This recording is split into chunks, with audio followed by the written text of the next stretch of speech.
कहते हैं कि बेटी बाप की नेमत होती है।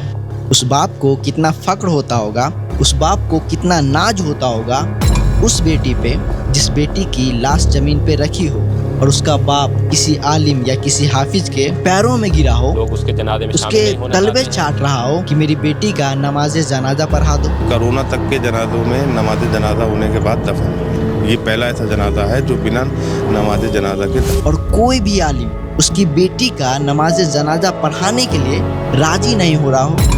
जी इसी अभी तो माथा ठनका कि इतनी पब्लिक कम क्यों है, पुलिस क्यों है, तो पता चला कि इसने किसी दूसरी संप्रदाय के लड़के से शादी करी। इस चक्कर में कोई मोहल्ले वाला इनके साथ नहीं है और ना ही इनकी नमाज जनाजा हुई है। बहुत कम लोगों की संख्या में आके जनाजा यहाँ दफन। अब आप इस बात को समझो कि उस बाप को क्या फील होता होगा जो किसी बच्ची को समझाने लगता हो कि बेटा निकाह से पहले मोहब्बत नहीं होती है, निकाह के बाद मोहब्बत होती है। निकाह से पहले जो मोहब्बत होती है वो नाजायज, जो ठीक नहीं है, जो गलत है। और उसी टाइम पे वो बच्चा उसको फौरन जवाब देता हो, तेरी बेटी एक हिंदू लड़के के साथ शादी की, रात दिन तेरी बेटी जिना करती रही, तू उसे नहीं समझाया, तू मुझे समझा रहा है, तुझे शर्म नहीं होती, तेरे अंदर हया नाम की चीज नहीं है। क्या फील होता होगा उस बाप को जो कहीं पे बोल नहीं सकता, किसी को बोल नहीं सकता, किसी को समझा नहीं सकता। बरेली क्या, अगर हम पूरे मुसलमानों की बात करें तो मुसलमानों में शायद ही ये जो मेरे पीछे आप कब्र देख रहे हैं ये पहली कब्र होगी जिसका नमाज जनाजा नहीं हुआ है। इसे नमाज जनाजा के बगैर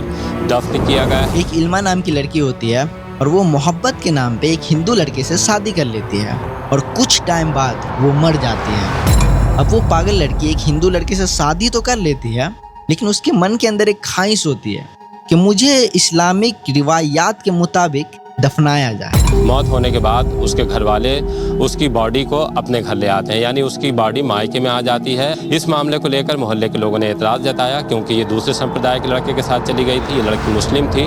अब उस बाप की इज्जत तो तभी नीलाम हो चुकी होती है जब उसकी बेटी ऐसा कदम उठाती है, लेकिन उस बाप को लोगों के सामने में रुस्वा होना था, जलील होना था और वो इसलिए बेचारा अपनी बेटी की डेड बॉडी को लेके आ जाता है।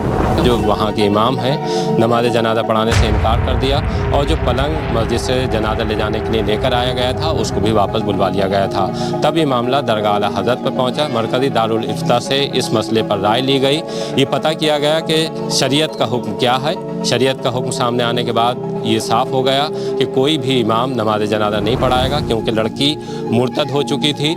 ये हुक्म है, ऐसे लोगों का नमाज जनाजा कोई इमाम नहीं पढ़ाएंगे। घर वालों ने इस पर विचार विमर्श किया, गौर खौस किया। उसके बाद ये तय हुआ कि लड़की को ऐसे ही लाने के बाद दफन कर दिया जाएगा।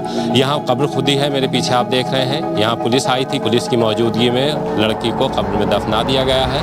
अब गांव मोहल्ले के लोग उसे दफनाने के लिए मना कर देते हैं और उस गांव के आलिम नमाज जनाजा पढ़ाने के लिए इनकार कर देते हैं।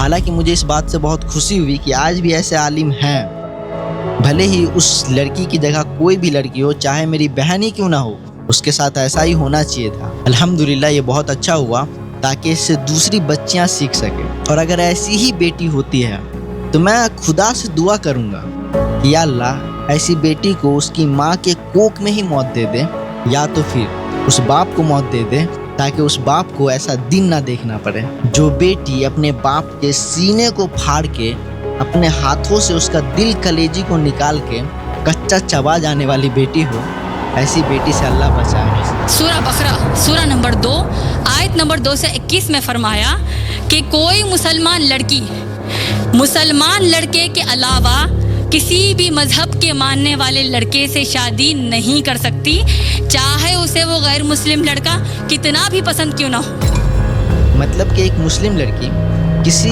गैर मुस्लिम लड़के से शादी करती है तो वो जिंदगी भर जिना करेगी।